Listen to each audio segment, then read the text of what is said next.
It is my duty to lay before the House, pursuant to subsection 41 of the Privacy Act and subsection 25(1) of the Personal Information Protection and Electronic Documents Act, the Privacy Commissioner's report for the fiscal year ending March 31st, 2026. Pursuant to Standing Order 1083H, this report is deemed to have been permanently referred to the Standing Committee on Access to Information, Privacy and Ethics. It is my duty to lay before the House, pursuant to Section 11 of the Lobbying Act, the Commissioner of Lobbying's report for the fiscal year ending March 31st, 2026, pursuant to Standing Order 1083H. This report is deemed to have been permanently referred to the Standing Committee on Access to Information, Privacy and Ethics. The Parliamentary Secretary to the Honourable Parliamentary Secretary to the Government House Leader.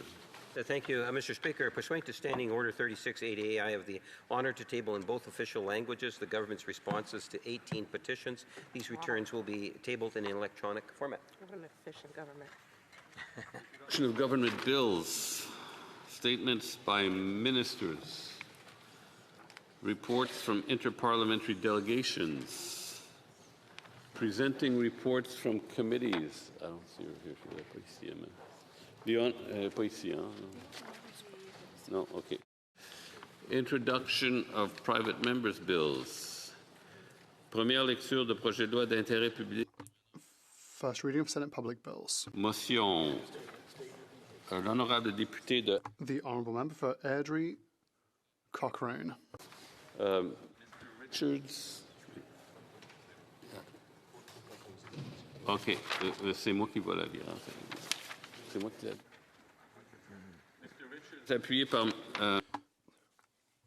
Mr. Richards, seconded by Mr. Tolmie, moves that the fifth report of the Standing Committee on Veteran Affairs, presented on Thursday, April 30th, 2026, be concurred in. Debate. L'honorable député. The Honourable Member for Airdrie Cochrane.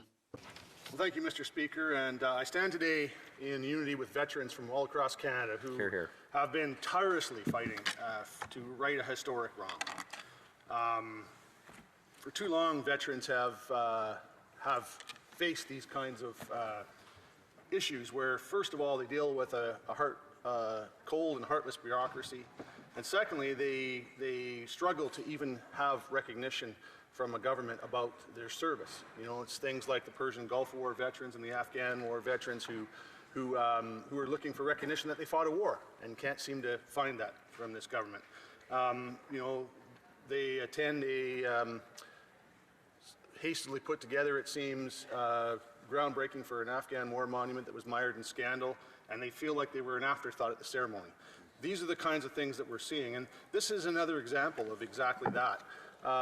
And so what we're talking about today is giving Canadians today some inspiration, some hope. Because Canada, there's a lot of problems that our country faces right now, and especially when you look at young Canadians, they look at their future and they don't see a lot of hope. And I think they know when they look at their future that hope doesn't come from the government. It's not going to be you know, the government that gets us out of this mess, at least not this government. But Canadians have the intuition, and they have the skills, they have the heart to rebuild Canada as the same great nation that we inherited from generations past. And when you look at the inspiration that's needed right now, and that many are seeking right now, you look at our veterans and you think that's the type of people that we need to see and draw that inspiration from. These are ordinary men and women from all across Canada, from coast to coast to coast, who signed on the line and deployed into some of the most hostile and remote places all around the world. And everywhere a Canadian steps around this world, they carry with them the best values of our people. A love of freedom, a love of democracy, and a love of justice.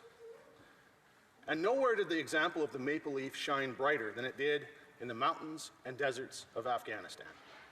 A land torn by centuries of conflict predating our nation was introduced to a multitude of Canadian actions. The people of Afghanistan were met with Canadian generosity, with millions of dollars in aid. The people of Afghanistan were met with Canadian ingenuity as schools, institutions, and infrastructure was built by Canadians. And in the deserts and mountains of Afghanistan, the Taliban met Canadian ferocity. Canadian soldiers from decorated battalions across our country brought the fight to the enemy and dismantled them in every engagement that we had. And finally, the people of Afghanistan were also met with Canadian mercy.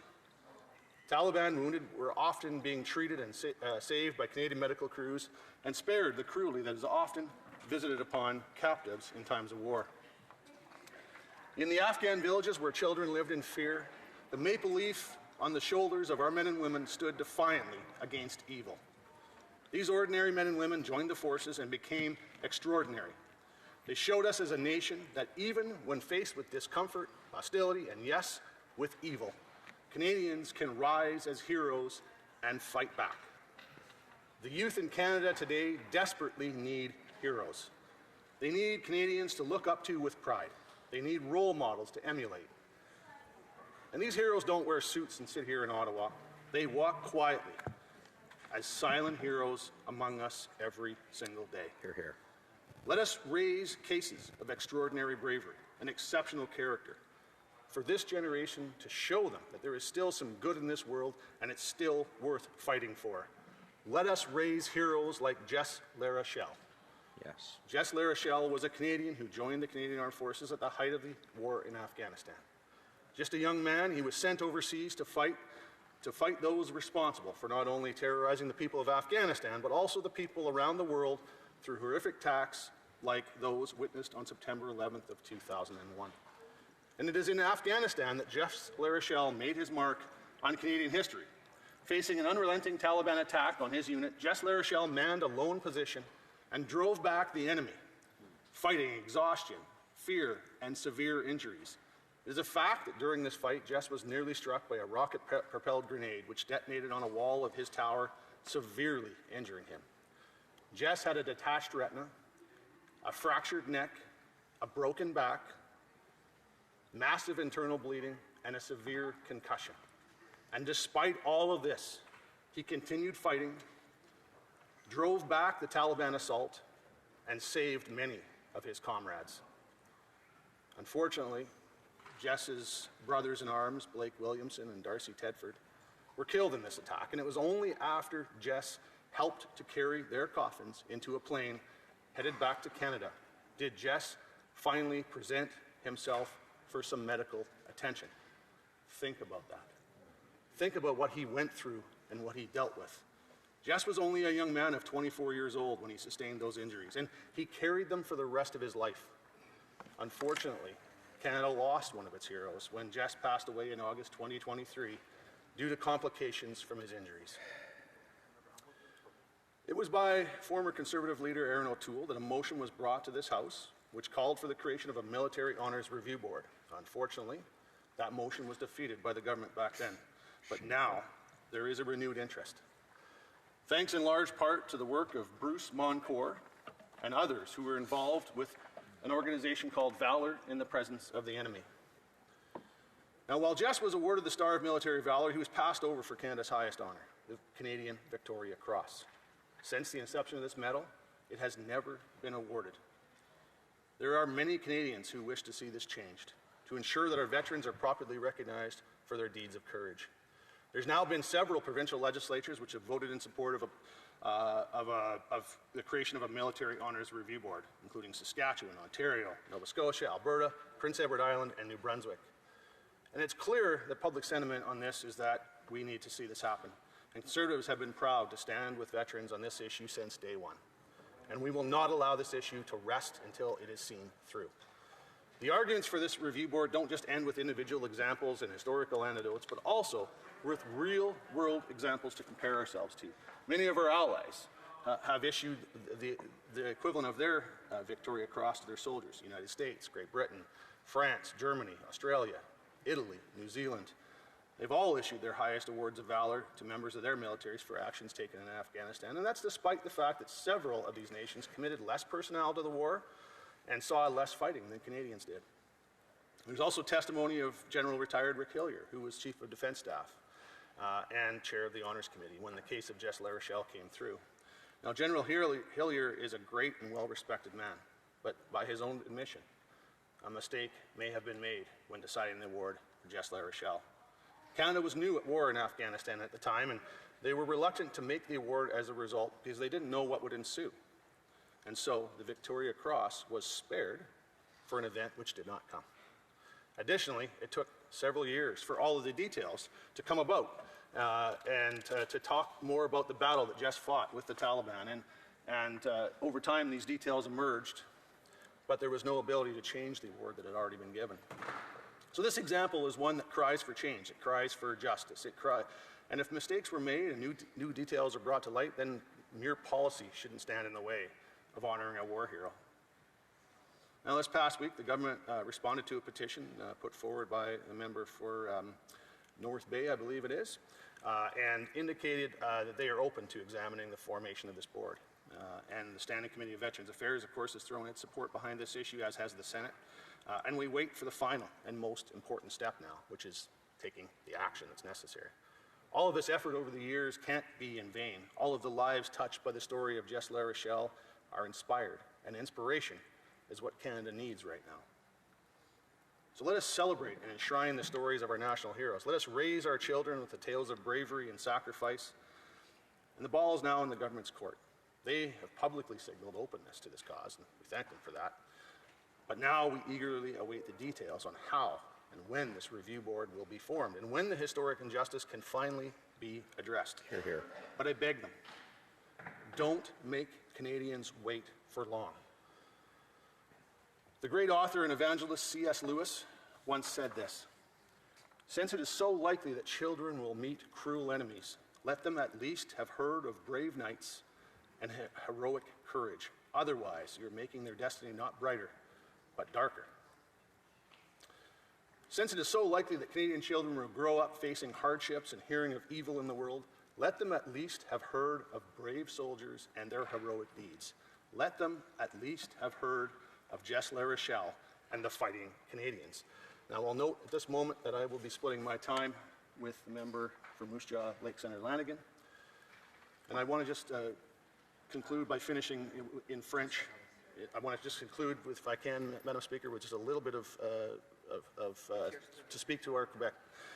J'espère que le gouvernement. I hope that the government will not make Canadians wait too long before finally acting. That's what C.S. Lewis said. To go on. Great job. Questions and comments, questions et commentaires. The Honourable Parliamentary Secretary to the Government House Leader. Yes, thank you, Mr. Speaker. You know, I don't think there is a member of the House that would not recognize the valuable role that members of our CAF have actually played, and we continue to support them. What disappointed me the other day is when the critic for the Conservative Party misled Canadians when he was challenged on the issue of what was the current status of the Brandon Veterans Affairs Office. The member clearly indicated, along with his colleague, that it was actually closed when he should have known that it was not closed. I wonder if he would apologize to the veterans that the member implied by trying to give the impression that that office was closed. Would he apologize? Resign. For Edric Cochrane. The apology needs to come from that member and his government, because I'll tell you right now, what they did there is very hypocritical. That office is, in fact, closed and has been closed. Not only that, but essentially every office in this country is closed to veterans, because what happens now is they must go online and make an appointment. If they just show up at an office, they cannot be received by Veterans Affairs. And many veterans also report to us that just because maybe one time they got a little frustrated because they wait months and years to get action, that they're told they can never speak to another Veterans Affairs employee again. So you know what? The only person that owes an apology is that member and his government for what they do to veterans. Questions et commentaires. Questions and comments. The Honourable Member for Kamloops Thompson-Nicola. So it's a pleasure to rise on behalf of the people from Kamloops Thompson-Nicola, and I thank my colleague for his speech. Indeed, I served on the Veterans Affairs Committee and was very familiar with the situation of Jess La Rochelle, and it pains me to know that he will not have seen what should have been bestowed upon him, the Victoria Cross. I know that my colleague had some additional words he wanted to say in French, and I'm wondering if he could enlighten this House with those words. Thank you. Honourable Member for Edric Cochrane. Merci. Thank you to my colleague. The great author C.S. Lewis said, "It is so probable that children will meet enemies, cruel enemies. They should at least have heard about courageous knights. Otherwise, you don't make their future brighter, but darker. It is very likely that Canadian children will grow hearing about bad in the world. They should at least have heard about courageous soldiers and heroic acts. They should at least have heard of Jess La Rochelle and Canadians like him." General Parliamentary Secretary to the Minister of Defence. Thank you, Madam Speaker, and I'd like to thank the member opposite for his intervention. And the ACWA committee report that we are discussing this morning calls for the creation of an independent review board, and as the member knows, we announced on Friday that we will be doing that. I will be meeting with the organizers behind Valor in the Presence of the Enemy this afternoon to talk about next steps and move forward. So I asked my colleague across the way if he's willing to work with us to make sure that we have the feedback that he would like us to have in terms of what the advisory board should be looking like. Thank you.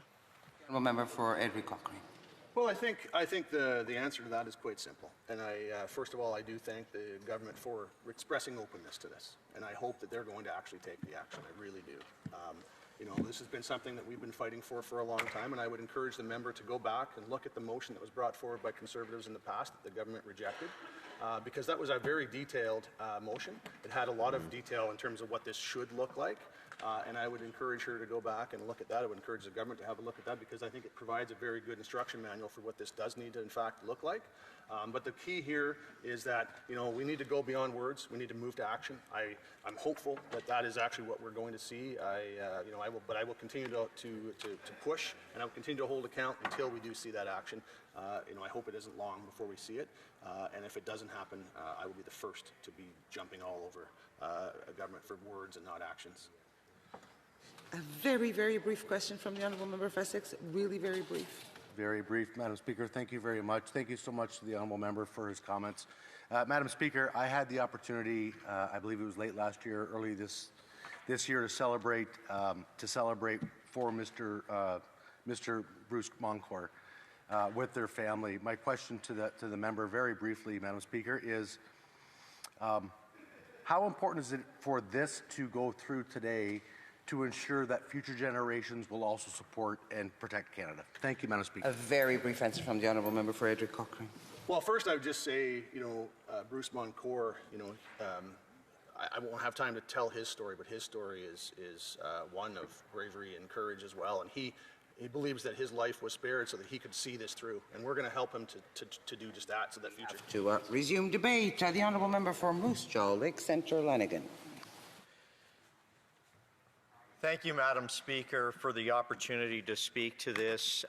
It's a very important subject, not only to my riding, but to me personally, and I'd like to share the reason why. And before I kind of kick off my speech here, I'd like to thank my colleague from Airdrie Cochrane for his intervention, for his speech, and for his passion and his leadership as the critic for Veterans Affairs. I've learned quite a bit from him, and I appreciate his dedication to veterans and what he wants to do with this particular board. I would like to kind of give a bit of a background of why am I so passionate about this, and why am I here. My family, I've shared numerous times, came from Scotland, but during World War II they were living in Scotland, and my grandfather on the offensive during World War II was in a cafe, and he was drinking, having a few libations with his British soldiers, and all of a sudden Canadian soldiers came rushing in, and they started screaming, retreat, retreat, retreat. There was a German offensive, and they didn't have enough firepower to have a counteroffensive. So the British soldiers started throwing on all their gear, and while they were doing that, the Canadian soldiers looked at the wall that had all these bottles of booze, and they started shooting at them like it was a Western. Well, my Scottish grandfather, who liked his odd tipple, was horrified and started screaming, "Cease fire, cease fire, cease fire." And so finally the Canadians stopped, and my grandfather went up to this Canadian sergeant and he goes, "What are you doing?" And the Canadian soldier looked at him and he said, "If we're not drinking it, they're not drinking it." And my Scottish grandfather fell in love with Canadians. What he witnessed was the bravery of those soldiers overseas, which was so important. At home, my grandmother and my mother, who was a very small child, witnessed the generosity of the Canadian soldiers. These soldiers came overseas, volunteered, and brought with them things that my grandmother couldn't get, baked goods and the generosity. And that was why my family decided to move to Canada. What they witnessed at home and what they witnessed overseas. The bravery. And we can't forget that. And that is the whole point of having this independent military review board, to recognize the bravery and the sacrifice of our Canadian soldiers. This is important not only to my family, but this is important to my riding, because I know the member MLA, Blaine McLeod, has actually been in Ottawa, advocating for recognition for Jess La Rochelle and the bravery that he displayed, excuse me, while he was overseas. He was doing what the soldiers in World War II were doing in Afghanistan. And our foreign policy, to my colleagues, our foreign policy and our international recognition is based on the blood and sacrifice of Canadian soldiers overseas. Those in Europe get to see the gravestones every single day they drive by, because our soldiers went overseas. Now, fortunately, we haven't had that much conflict here in Canada. We've had our little skirmishes and very early on in our history. But the sacrifices made overseas, Europeans witness that every single day. And it's hard for Canadians to be able to reconcile that.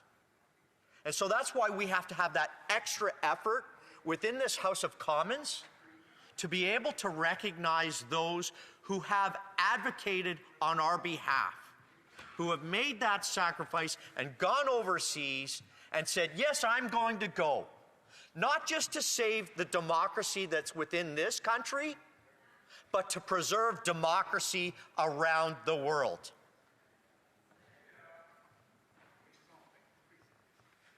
I'm passionate about this subject. I'm passionate about our military, and I'm passionate about our veterans who deserve more. And we keep failing them. There's a continual failure to support our veterans, those that have said, yes, send me, I will go. You're going to have to give me a second here, Madam Speaker, because sometimes in my passion, I have to kind of chill out a little bit here, because I feel like we've done a great disservice to Canadians and to veterans who just want some basic, simple things like care. And we're failing them in our duty to support veterans. And I witness that every single day, whether they're reservists or full-time veterans. We don't understand sometimes what they've gone through and the sacrifices that they've made, but they deserve better. And that is the whole point of having this independent review board, so that it is something that recognizes people that have slipped through the cracks. And I think that's so important for us to be able to say, okay, we need to pause. Let's have a reset here, and let's make sure that things don't slip through the cracks for our veterans. I also want to kind of go back, Madam Speaker, just while I have the opportunity, about the recognition about veterans that have served that didn't come back, and how Europeans can witness when they drive by, they see the gravestones with the maple leaf on them. They get to witness that every single day, and I've said that we don't get to have that recognition here of the sacrifice, but we do get to see the professionalism of our serving members when we get to witness the snowbirds. And that is why I find it disappointing that the Liberal government wants to cancel the snowbirds after this season, because for Canadians who don't get the chance to go overseas or witness the sacrifices of Canadians, this is a way for us to see the professionalism, the excellence, the unity of our Canadian Armed Forces. And people in Canada now have a connection with their military. They have a connection with the history of our military, and they have a connection with the sacrifice that our military has made. It is so important. And when we erode these things, we do a disservice not only to our nation, but we do a disservice to nations who are our allies around the world, who rely on a strong partner in times of need. We've always been there, but when we cut these things, we are sending a message that we're weakening our position. We're weakening ourselves, and we're not being there for our allies and for our neighbors. Madam Speaker, I'm speaking in support of this. I think that this independent review board is necessary. It's not only necessary for our nation, it's necessary for the people within my riding because they believe in it. Thank you very much. Questions and comments. Questions et commentaires. The honourable member for Sarnia-Lambton-Beziquin. Thank you, Madam Speaker, and I'd like to thank my colleague opposite for a great speech. I have the utmost respect for that member, and I certainly do agree that it's important to get this military review board in place so that we can do memorials and honorariums like the Afghanistan one that honors Corporal Brent Poland and Private William Cushing that gave their lives and made the ultimate sacrifice. So I wonder if the member could give some indication of what kind of makeup would he like to see on this committee, what kind of qualifications? Thank you. The honourable member for Moose Jaw, Lake Centre, Lanigan. Well, I thank my colleague for that question. You know, I have to say sometimes we get things wrong, and we've witnessed that recently. We've witnessed the Liberal government parade out the snowbirds and then basically tell them that they're going to be losing their jobs. And then at the Afghan monument, we didn't see any presence or very little presence of our veterans, and it's like we've got to reverse the roles here. We've got to recognize when it's due and treat our military properly.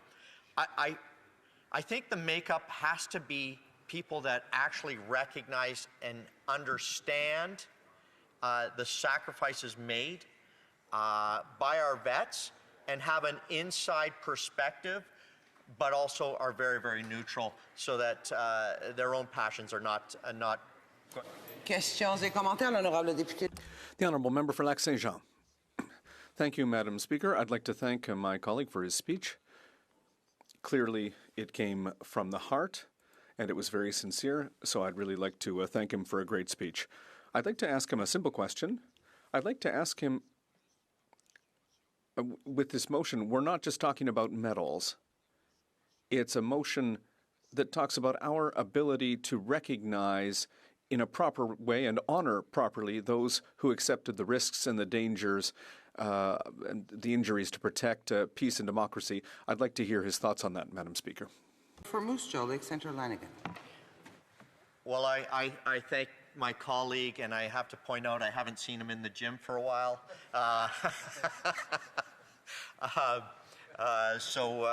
Hopefully we'll see you next week. You know, it is so important. We as Canadians are very, very humble in the way that we carry ourselves. And so it's very, very hard for us to accept recognition for the sacrifices we made. But I think it's so important now when we're being challenged globally that, you know, we recognize the sacrifice that is made by those that are willing to leave their families, that say, okay, I'm going to miss birthdays, I'm going to miss wedding anniversaries, and I'm going to go and help someone else. It's not just the person that's going overseas, it's also the family, and we have to recognize that. And I think that's what makes our nation such a strong and powerful nation, that we're willing to make those sacrifices, and you can't put a recognition on that. The Honourable Member for Essex. Thank you, Madam Speaker. So through you to my honourable colleague, and thank you for his impassioned and compassionate speech. And I understand the sacrifice that the gentleman has made as well. Along the way, Corporal Bruce Moncourt, I was honoured to be at a celebration of life with him at the Royal Canadian Legion earlier this year. And Madam Speaker, and then this last Saturday, I was honored to be at the squadron for the cadets in Windsor, Air Force Squadron. My question for you, Madam Speaker, to the member is, trying to look forward, trying to be what Corporal Moncourt would want, how do we engage without celebrating those that went before us? How do we engage young adults to join our service to ensure that Canada is protected? Thank you, Madam Speaker. Very brief answer from the Honourable Member for Moose Jaw, Lake Centre, Lanigan. Thank you, Madam Speaker. And a lot of people confuse us as twins. And so I'm glad that you didn't mix that up prior to the question being asked. And I thank my colleague. I know that I've interacted with some veterans within his riding that were facing some challenges. And I know that he's very, very passionate about those that have served. But it's also very important to recognize, how do we attract new recruits? And it's by being... And we have to resume debate. Reprise du débat, l'honorable... The Honourable Parliamentary Secretary to the Secretary of State. Good morning, Madam Speaker, and I'll be sharing my time with the member for Winnipeg North. My colleague across the aisle who moved that we have this debate this morning, as I do feel that there's still a few words to be said regarding the matter of an independent military Honours Review Board. On April 15th, the day Petition E6661 was presented to the House of Commons, I was pleased to welcome to Ottawa veterans of the Afghanistan War, along with parliamentarians from the Liberal Party, the Conservative Party, my colleague across the aisle, Le Bloc Québécois, and the New Democratic Party. There were representatives of the Standing Committee on Veterans Affairs and the Senate of Canada who were also present. Together we heard from David Mack, a leader with the organization Valor in the Presence of the Enemy. David reflected that resolving an important matter often takes a village, that expression that it takes a village sometimes to resolve things. He went on to say that in the case of the Victoria Cross cause, at the heart of the village has been a fire that has burned hot for 6 years, enduring setbacks and disappointments, surviving the moments when progress seemed to move 2 steps forward and 1 step back. And that fire has been Bruce Moncourt, and we've heard his name mentioned here this morning, a veteran whom many describe as unrelenting and unyielding in his pursuit of justice. On April 15th, Bruce recounted waking after being thrown by a bomb explosion in Afghanistan. The first thing he did was check his legs, then his arms, and relieved, he cupped his hands to his face, only to see them fill with blood. Bruce had lost part of his skull and his brain. Back in Canada, he had to relearn how to walk and how to speak. Yet, through determination and perseverance, he rebuilt his life and eventually returned to the classroom as a teacher. And to this day, he is a great teacher, I believe, in Manitoba. This is a man who gave everything, who has given everything to the Victoria Cross cause. The cause of ensuring that acts of extraordinary courage are properly recognized and that the stories of Afghanistan veterans are never forgotten. Bruce recently wrote, "I gave this cause my soul, not a piece of it, not the part that was left over after everything was done. All of it. The hours no one counted, the calls made at midnight, the letters rewritten, written and rewritten, and the years when no one was listening. I bled for this country once on a mountainside in Afghanistan and thought that was the end. It was not the end. It was the beginning of something I simply at that point did not have words for. But 6 years ago, I found the words. I found them in the story of a boy from Restul who lay broken in the Afghan dust and kept fighting. I found them in the oral histories of warriors who carried 11 men to safety across a mile of Belgian mud. I found them in the grave inscriptions of Métis snipers whose comrades wrote in the dirt above their grave that it must have been a damn good sniper that finally got them. I found them in the eyes of mothers who outlived their sons and daughters, in the silence of families who kept the letters, who kept the medals, who kept the faith. I found my words in the stories of soldiers who carried their country across impossible ground. Today, I think on behalf of all of this House, I think it is fair to say that we thank Bruce Moncourt, thank him for his words. We thank him for every hour he devoted to this cause, for every post, every letter, every sleepless night, I assume, and every morning when he got up and did it all again. I still remember when he said, "I took on this cause not because I was asked, but because someone had to, because a boy from Restul lay alone in the Afghan dust with a broken back and kept fighting. If he could do that, I could do this." Those words remind us that perseverance is not measured in comfort, but in commitment. They remind us that remembrance is not passive. It requires action, and I really like this line, and I'll say it again. They remind us that remembrance is not passive. It requires action.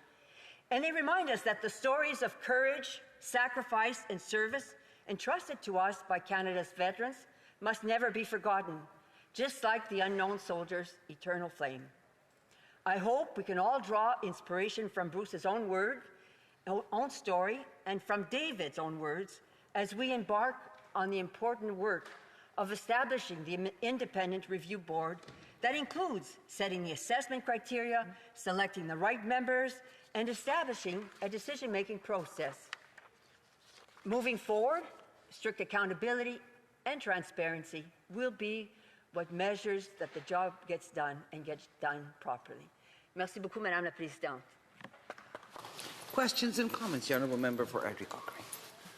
Well, I thank the member for her speech, and I certainly also want to recognize that this effort was stalled out a little bit after the previous Conservative motion was defeated in this House, and this member brought forward a petition which has re-energized this effort, and I thank her for that. I wondered if she could speak a little bit to, I'm sure she's had some conversations internally, could she speak a little bit to the next steps on this, when we can actually expect to see this move forward, and what the next steps would be in terms of making this happen? The Honourable Parliamentary Secretary. Thank you to my colleague for that particular question and for all his work and effort on this matter. Certainly with the Department of National Defence, they have already reached out to members of Valor in the presence of the enemy, and they are preparing next steps. Certainly it will be a matter of looking at for example, in NATO, there are such committees, such independent boards, so it will be a matter of looking at how they're formed. And so there will be a process of examining what are the different options. I think that's before us, and then determining how we move forward. But personally, from my own point of view, I think what's critically important is that we ensure that ultimately it is a process that Canadians will feel confident and that they have trust in that the right outcomes emerge. Questions et commentaires, l'honorable député. The honourable member. Thank you, Madam Speaker. I want to congratulate my colleague across the way for the initiative in terms of the petition number 6,661, and on the basis of the Parliamentary Secretary's response, it seemed to have moved things forwards. I'm pleased to hear that, but I still don't understand this. There have been other attempts in the past to make sure that the issue can move forward and that we could deliver these Victoria Crosses, award them. There was a petition also raised by Madame Ashton, also some efforts by Aaron O'Toole in 2022. Why is it this time around there seems to be a response? Why was there no response earlier? The Parliamentary Secretary. Yes, I appreciate my colleague and his question. I was pleased that several members of the Bloc Québécois and other parties all participated in this process. On April 15th, there were representatives from the province of Quebec, so I was really pleased to see that there really were people from throughout Canada who came to Ottawa. In part, that's one answer to your question. There was the involvement from throughout the country, and that's really essential. I myself was not there. I was not a member of Parliament in the last legislature, but as far as veterans are concerned, I really find that it's wonderful news to see that there would be such cooperation across all party lines. Minister of Defence. Thank you very much, Madam Speaker. I'd like to thank my colleague for her champion this and bringing the parties together. This is a non-partisan issue. In fact, when I ran in 2015, I ran because I'm the mother of 2 serving members. And at that time, I remember giving an interview and someone asked me why. And I said, because I want to make sure that should something happen to my kids, that they'll be taken care of. And I reread that statement recently and my commitment and why I ran for office. And as I said last Friday, I am committed to working with all members in this House to get the advisory board put forward.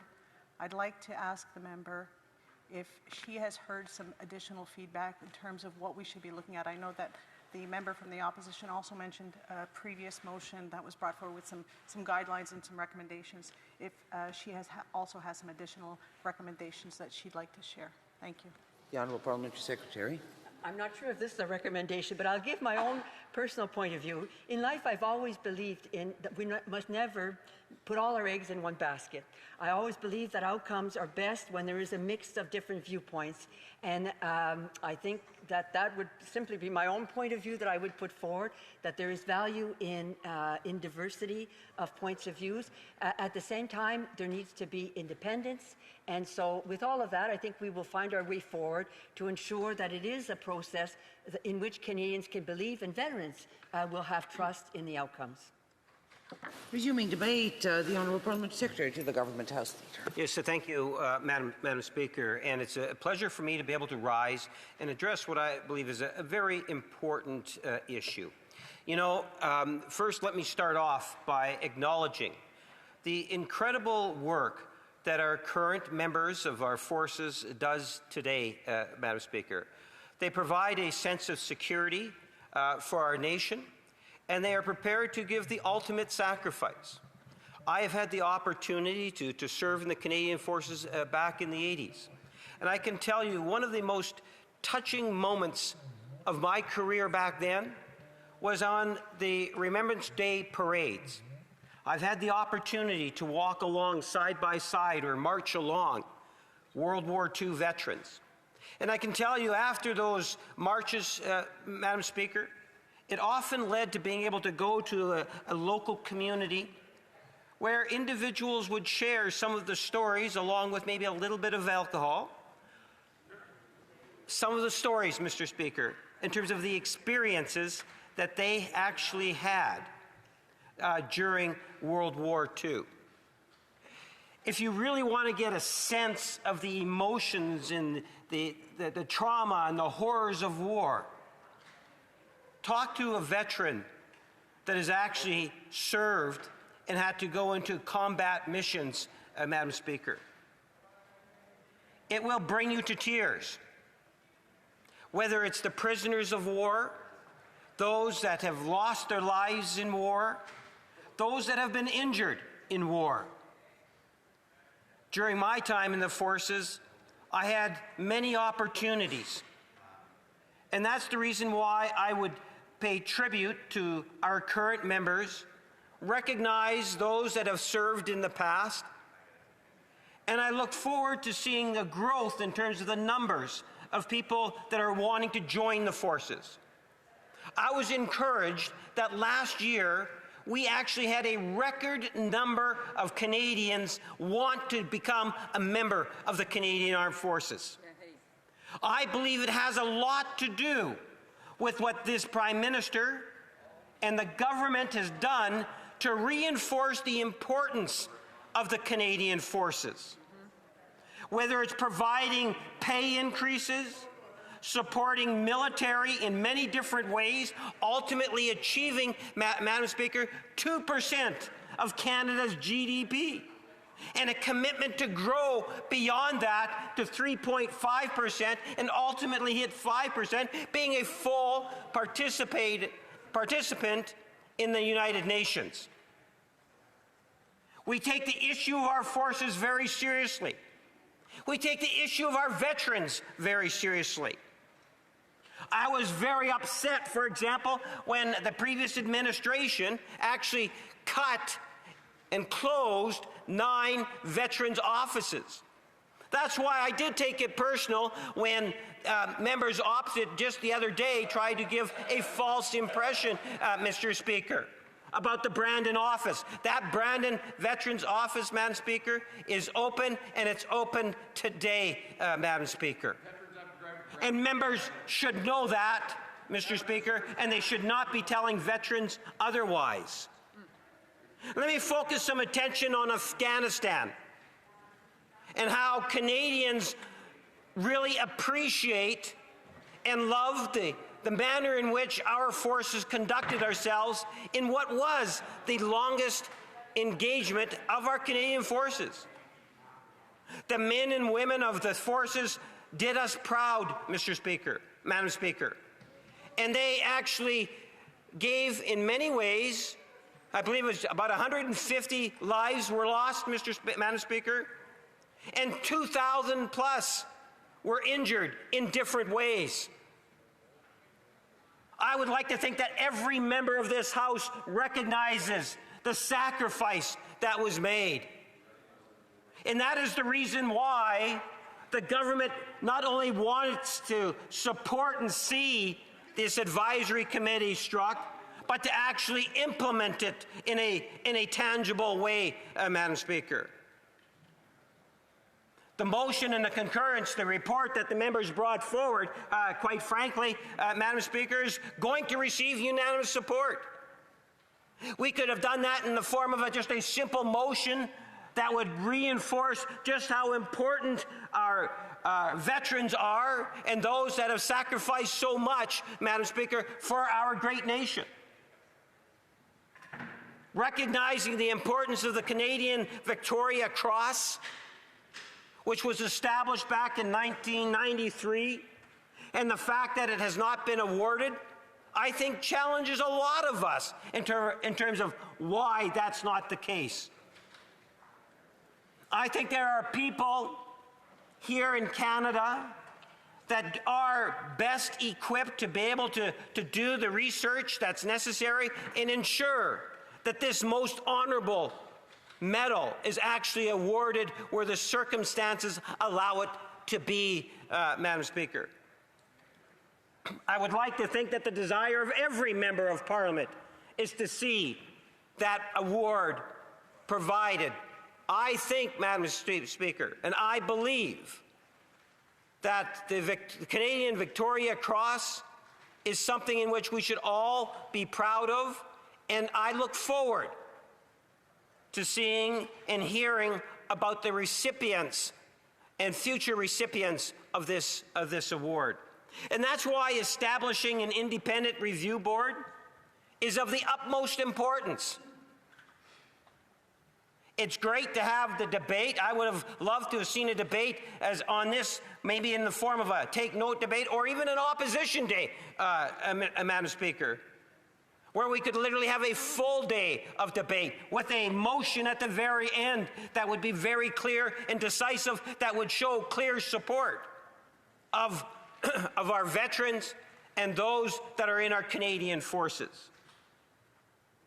Having said that, I can assure members that are here and those that are following the debate that whether it's this Prime Minister or any other member of the House of Commons, that the veterans have the unanimous support of the House of Commons in recognizing the importance of the Canadian Victoria Cross, and we want to see that independent review board put in place, Madam Speaker.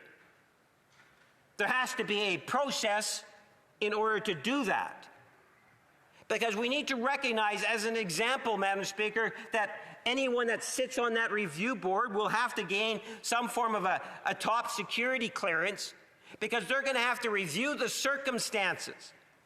And I can tell you firsthand, when you're dealing with some of the stories that take place in a war zone, where death and injuries are involved, Madam Speaker, that there are stories that once you hear them, you're not going to be able to unhear them.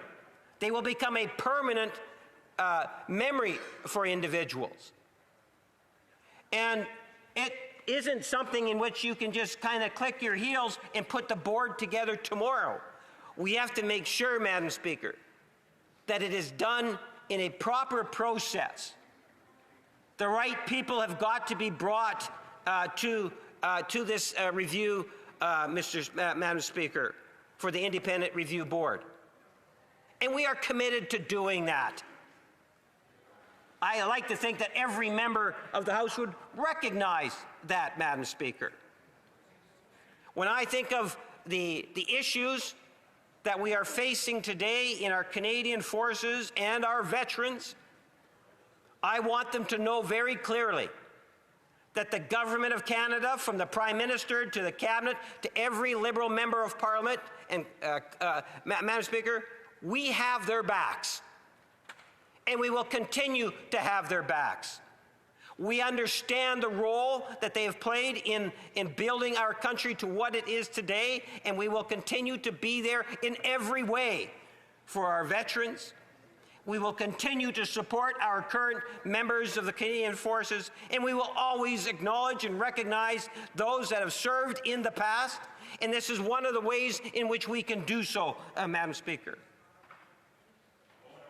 I would hope that this, and believe that this motion that was, I understand, virtually unanimously passed in standing committee will also be unanimously passed here on the floor of the House of Commons, Madam Speaker. And I look forward to ultimately seeing, as I say, the first recipient, whomever that might be, of the Canadian Victoria Cross. Thank you.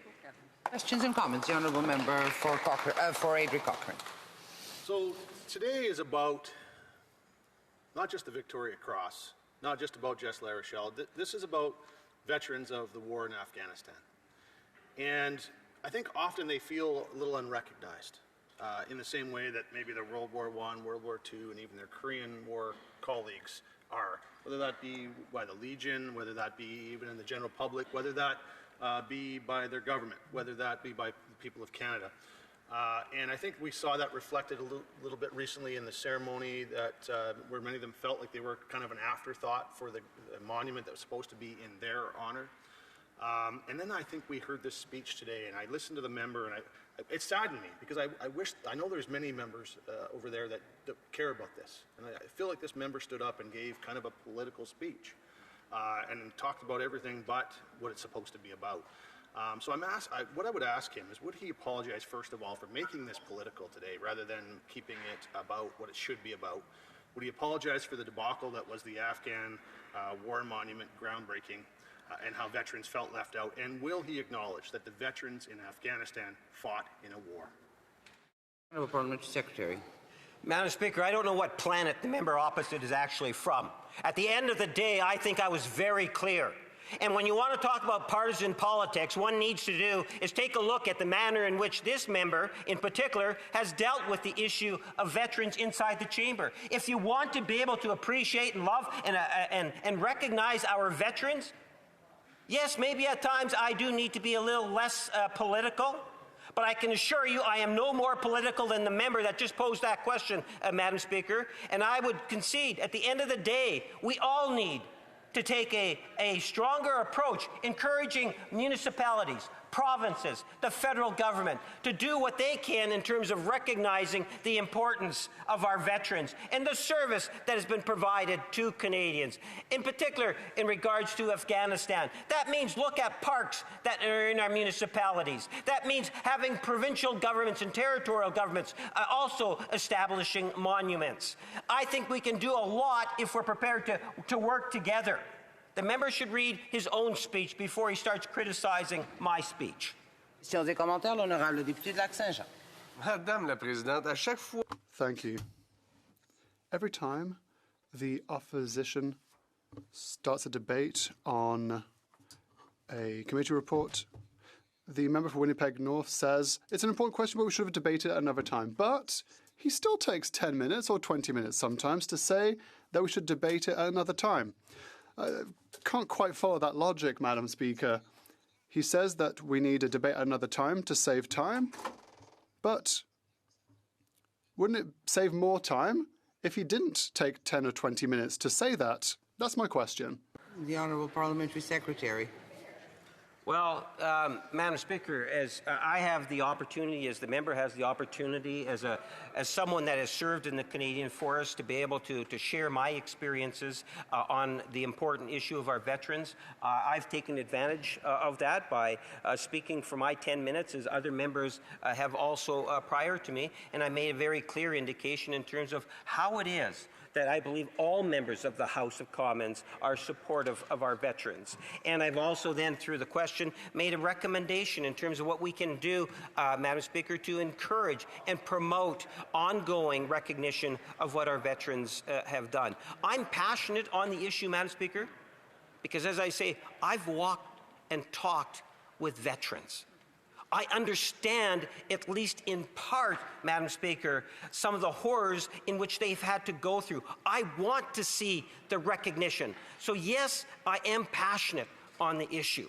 But I can tell you it's something that have in terms of my memory because of my marches with World War II and other veterans. No, the Honourable Member for Sarnia-Lambton. Thank you, Madam Speaker, and I'd like to thank my colleague. I think he made a very good point when he said it's clear that everybody at committee supported the recommendation to support the veterans in this way, and everybody here in the House already today has already said, yes, we're 100% in support. And so I'm concerned because there's other legislation that we're trying to get passed, like C-16, about femicide and coercive control. That's critical legislation, and instead we're all in violent agreement on this issue. And so I wonder if that's a delay tactic on the part of the Conservatives. Does the member have a comment? An answer from the Honourable Parliamentary Secretary. Yes, thank you, Madam Speaker. I suspect and hope to see us sitting till midnight very soon, Madam Speaker, and hopefully that will compensate, ensuring we get more debate on bills like C-16. Resuming debate, the Honourable Member for Lac-Saint-Jean. Thank you, Madam Speaker.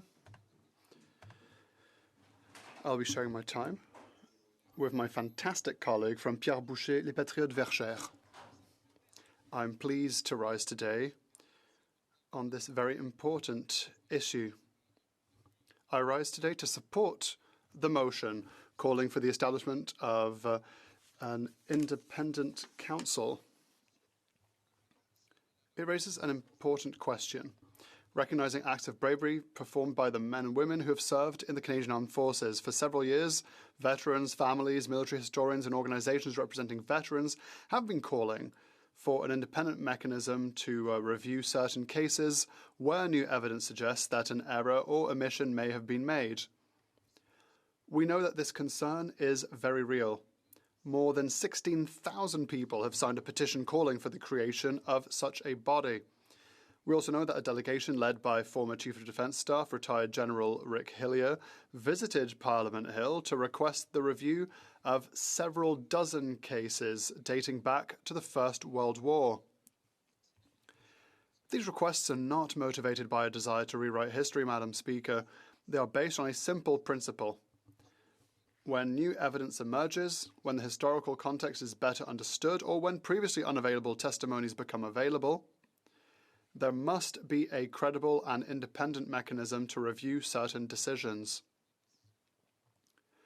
The Bloc Québécois believes this request is more than reasonable, Madam Speaker. Moreover, the government itself now acknowledges that a problem exists. In its official response to the petition tabled in the House, it's committed to examining the creation of an independent commission tasked with reassessing certain cases related to the mission in Afghanistan.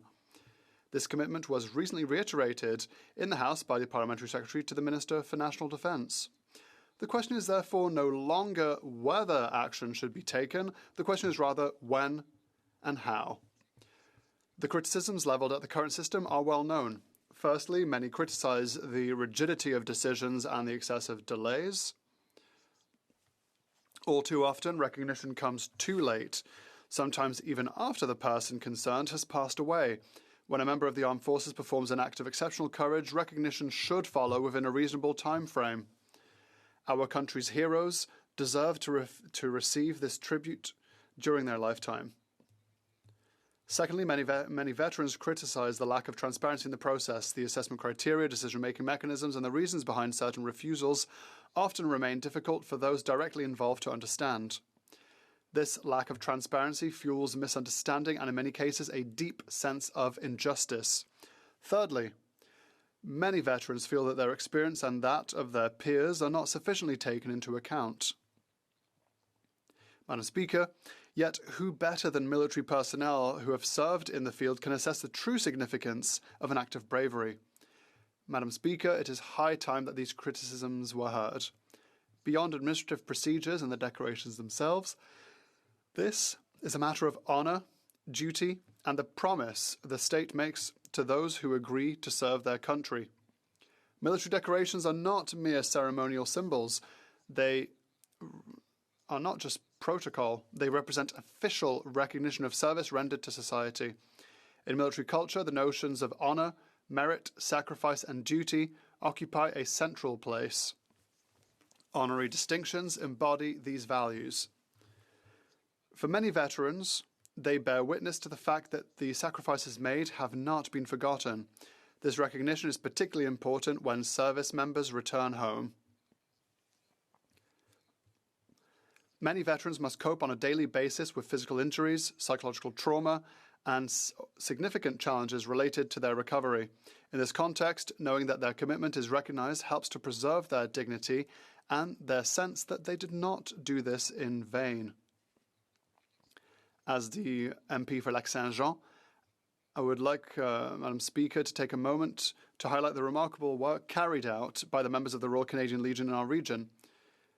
In Roberval, Dubersuit-Sagny, and elsewhere in the Lac-Saint-Jean, They play an essential role in supporting veterans and their families. They uphold the duty to remember, organise commemorative ceremonies, including Remembrance Day, and ensure that the sacrifices made by our servicemen and women are never forgotten. For them, as for us, recognising acts of bravery is not merely about the presentation of a medal. It represents a nation's gratitude towards those who have chosen to serve, sometimes at the risk of their lives. Members of the Legion constantly remind us of the importance of recognising, fairly and with dignity, the courage, dedication and sacrifice of veterans. For decades, veterans have raised concerns regarding access to services, administrative delays, physical injuries, mental health, and support provided after military service. Added to this have been the certain controversies that have deeply affected the veteran community due to contested commemorative projects or the way in which decisions were made. In particular, I have in mind my former and highly esteemed colleague, Luc Desilets, who has repeatedly denounced the federal government's persistent incompetence in managing commemorative projects. Following the fiasco surrounding the Afghanistan Memorial, the Heroes Highway project once again illustrated a glaring lack of rigour and respect for those it purports to honour. There's also, and it's been mentioned, the issue of the Victoria Cross. This illustrates the problem very well. Established in 1993, the Victoria Cross is Canada's highest military honour. Yet, none has been awarded since its creation. This situation raises legitimate questions. Several observers believe that certain acts carried out during the mission in Afghanistan could have met the criteria for awarding this exceptional honour. The case of Master Corporal Jess La Rochelle is, moreover, often cited as an example in this debate. Madam Speaker, it is not for us today to determine which cases should be approved or rejected. That role falls to a rigorous and credible assessment mechanism. However, it is our responsibility to ensure that such a mechanism exists. That is precisely the aim of the motion before us. The creation of an independent council to review military honours would provide a route for review when new evidence warrants a re-examination. It would enhance and strengthen the transparency of the system, boost veterans' confidence, and help ensure that decisions truly reflect the facts. Above all, it would send a clear message to those serving today. Our society will not forget their sacrifices, Madam Speaker. Once again, this motion is not just about medals. It is about our collective ability to properly honour those who have accepted the risks, the dangers, and sometimes the injuries in defence of freedom and democracy. When a society asks its military personnel to show courage, it also has a duty to show gratitude. For all these reasons, the Bloc Québécois will support this motion and calls on all members of Parliament to do the same. Thank you, Madam Speaker. Questions et commentaires. The honourable member for Airdrie Cochrane. I appreciated the member's speech and the words on how important it is to recognise our heroes. Is it possible for the member to talk about the following situation? How important it is for the government to go beyond the words and to finally act on the matter. The Honourable Member for Lac-Saint-Jean. Thank you, Madam Speaker, and thank you for this essential question from my colleague. I believe that in the file we have today, this is an evident case where the government should have acted a long time ago, and they have not done so. There are many other files, of course, where we hear a lot, but see very little from them. But when it comes to recognizing the sacrifice of those who have defended the freedom and democracy of our country, I believe that the government has no excuse at all in dragging its heels on the matter, and that's what they've done. So this motion is perfect for them. It's a hand held out to the government so that we can all work in the same direction, and I think that we owe it to our veterans, we owe it to those who have fought for freedom and democracy, we owe it to them. It's a duty as a country. We ask them to be brave, and we have the duty to recognize this bravery. Secretary to the Government House. Yes, thank you, Madam Speaker. Just over a year ago, Canadians elected a new Prime Minister, I believe 70-plus new Liberal members of Parliament. And just to be very clear, for those that are following the debate, every Liberal member of the House of Commons fully supports this motion and would love to see it pass unanimously. I wonder if the member opposite can just reinforce the Bloc Party's position on the issue. The Honourable Member for Lac-Saint-Jean. The Bloc Québécois, like the Liberals, will be supporting this motion, as I said in my speech. It's not news to anyone. We talked about it at committee, and I think that all members of the committee voted in favour of this report. So let's take this opportunity to move forward. It's rare that we have unanimity in this House. So here we have the perfect example. So that's why it was important to debate it today, to show that sometimes we can agree on a file. But when we have this momentum, with all parliamentarians working together, let's use this strength, this momentum, to act very rapidly and as rapidly as possible, as well as we can work together for those that we represent. The Honourable Member for Pierre Boucher, les Patriotes Verchères. Thank you, Madam Speaker. To commend my colleague for his speech. Today we're debating a motion on creating a new independent body that would perhaps grant the first Canadian Victoria Cross. We're debating the Veteran Affairs Committee's report, but similar work has been done in the House of Commons on the matter in the past through Petition 3636 that had 14,000 signatures, through a unanimous consent motion at the National Assembly, be it through delegations, Petition 661 as well. So why does it feel that we keep saying that the government isn't going to act? They listen, but they don't act. What image does this show? What will people think of the government, especially those who fight for our country, when they see this kind of thing happen? The Honourable Member for Lac-Saint-Jean. I'd like to thank my colleague for that excellent question. It's rather unfortunate. It's unfortunate because this is an obvious topic. It's not the first time that we are debating such a proposal. Representatives of veteran affairs organizations have been asking for this for a very long time. A number of people have asked for this mechanism. The Victoria Cross should have been granted since its inception. So I don't understand what the government is up to.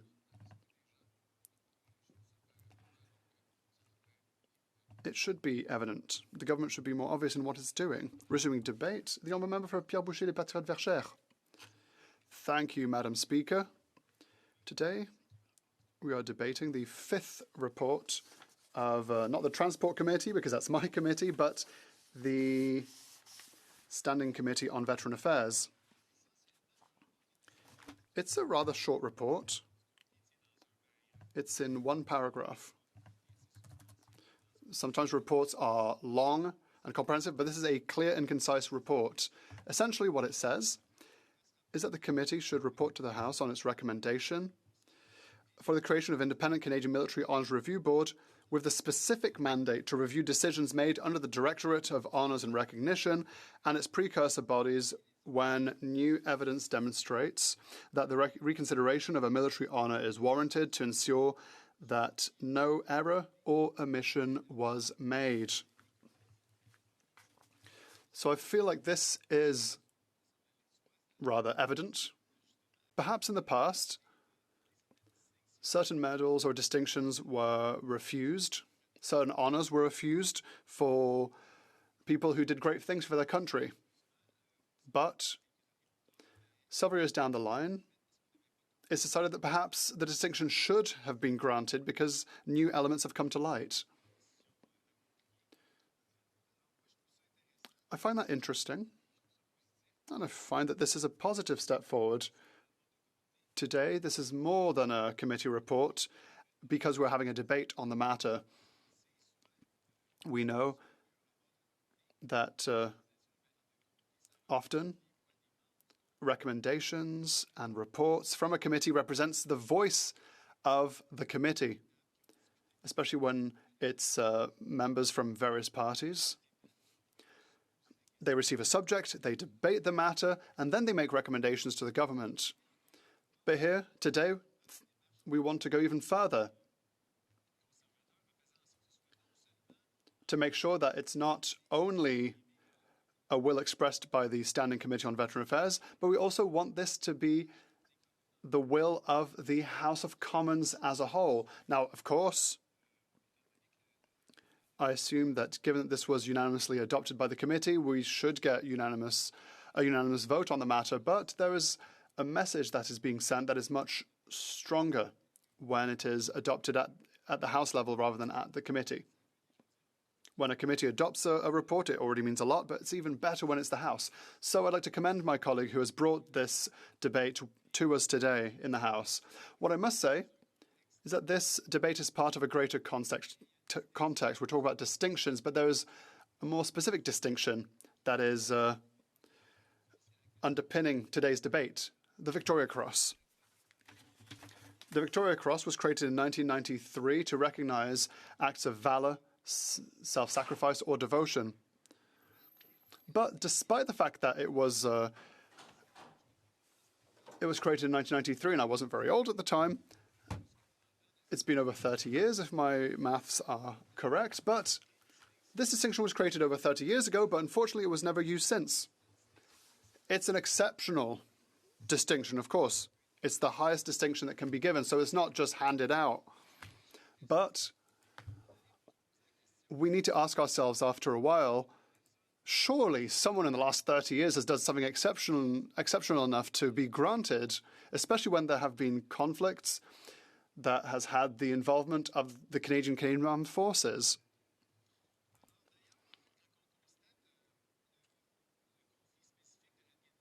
Let us talk about Afghanistan. Canada sent troops to Afghanistan,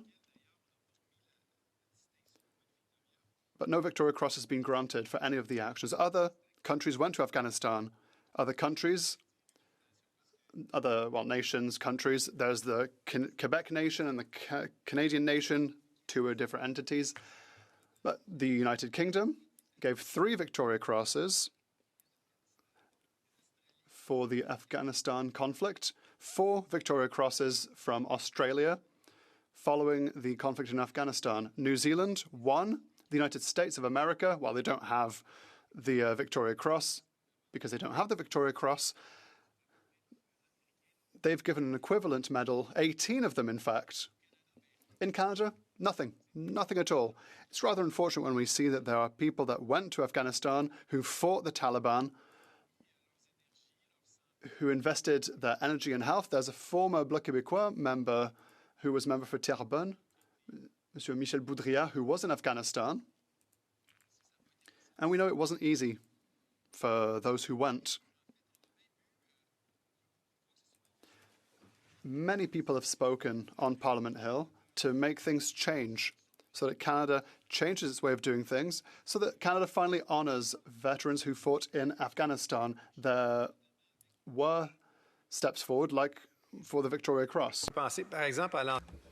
Recently, for example, the former Chief of the Defence Staff, retired General Rick Hillier, who led a delegation on Parliament Hill last month, to ask the federal government to look not only at cases regarding Afghanistan, but over 40 cases of veterans going back to the First World War who could possibly have been eligible for the Victoria Cross. It's worth also noting that the Victoria Cross has been given out to other individuals in the past, even if it didn't exist before 1993, because it was given out by Great Britain. but Canada no longer being a colony, even if it shares the same king. And, well, obviously we could have a long conversation about the question of the monarchy, but it's not the subject of today's debate. Well, I think that it's time that Canada decide to use the tools and the means that it has to honor those who fought for their country in an appropriate way and in a reasonable way. So, Madam Speaker, this isn't the first time we've spoken about this. I spoke about Mr. Rick Hillier, who led a delegation, but I could also talk about petition E3636, which was presented in this House by the member Nikki Ashton. I can name her because she's no longer a sitting member of the House. I had the opportunity of sitting in here with her. The petition was tabled in 2022, and there were 14,000 people, no less, 14,000 people who put their names to support having the Victoria Cross awarded for the first time. And unfortunately, the government, the Liberal government of the day, refused. And in 2022, the member Erin O'Toole, who also is no longer a member of this House, but who, as we know, was already leader of the official opposition, and I believe a Minister of Veterans Affairs, who presented a motion, a unanimous consent motion,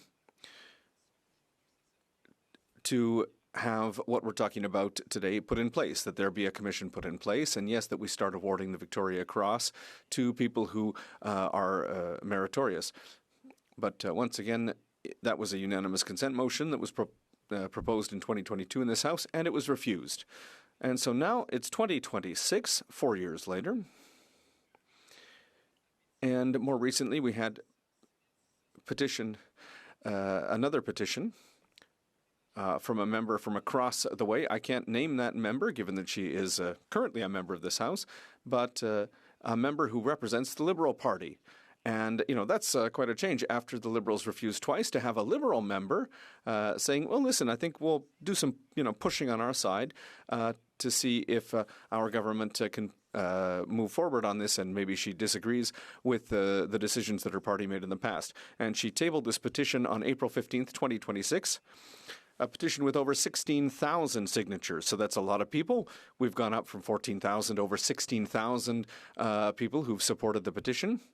And what's more, the petition was brought by the member from across the way, and there was also a motion at committee, at the Veterans Affairs Committee, from another member who, it's 2026, another member who is still sitting here, and so I can't name, a Conservative member. That motion was presented on April 20th, and it was passed unanimously. It was presented to the House, and the report was tabled in the House at the end of April 2026. So, Madam Speaker, there are many efforts that are being undertaken to make sure that we recognize the sacrifice of those who've given so much. And when we look at cases like that of Jess La Rochelle, who did so much for his country and who unfortunately died in 2023 before he could receive this medal, when we think of what happened, the trouble that the government has had recognizing those who fought in Afghanistan. We know that there have been challenges around the Afghanistan monument. It seems like the actions that have been taken so far aren't on the same level as the sacrifice that have been made by members of the armed forces. So I think this is a good opportunity to fix that situation and make the right decision. Thank you. Questions and comments? Airdrie Cochrane. Merci pour le I'd like to thank the member for his speech, and thank you for recognizing the importance of honoring our veterans and our heroes. I'd like to ask the honourable member, is it possible to explain the impact on recruitment to the armed forces when the government doesn't offer the respect to our veterans that they deserve, and the importance of offering respect for the sacrifices made by veterans,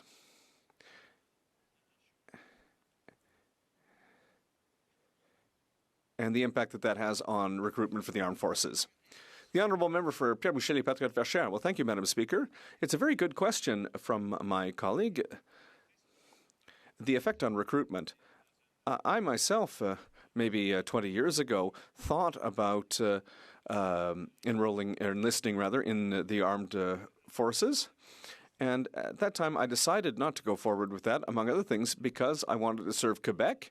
And I found myself, I thought that I would be in a strange situation. I know there are some people who can serve Quebec in the Canadian Armed Forces, but I found it to be a difficult situation personally for myself. And I think that there are some things that could be done within the Canadian Army to facilitate recruitment in Quebec by, for example, allowing people to serve only in Quebec. Maybe that could be an option. In terms of military honors, I think it's a good illustration of what's happening with the motion we're debating today. When people do something that's heroic and we're not able to congratulate them properly afterwards, well, and these are people who come back with PTSD and injuries. They have to carry that with them all their lives, and often it's invisible. We don't see those injuries every day. So I think, it isn't motivating for people. And to the contrary, we should, make an example of those who've done things that are heroic. Questions and comments? The Honourable Member for Sarnia-Lambton. Thank you, Madam Speaker, and I'd like to thank the Honourable Member for his speech. Could he tell a story of the valor of veterans in his riding? The Honourable Member for Pierre-Boucher-les-Patriotes-Verchères. Well, thank you, Madam Speaker.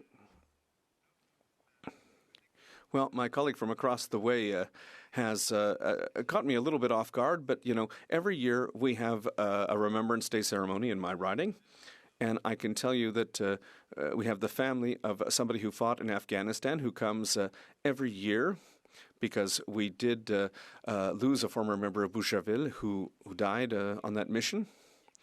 And, it's something that is really touching to me, because that was somebody who was still young, still in the prime of life, who wasn't able to see his kids grow up, or not be able to have kids, or live the long life that others have been able to live. And so I find that very sad, but at the same time I say, well, we need to think of him and the sacrifices that he made every day when we, are able to enjoy life. So I think ceremonies like those of Remembrance Day are very important, and we need to, increase the importance of those.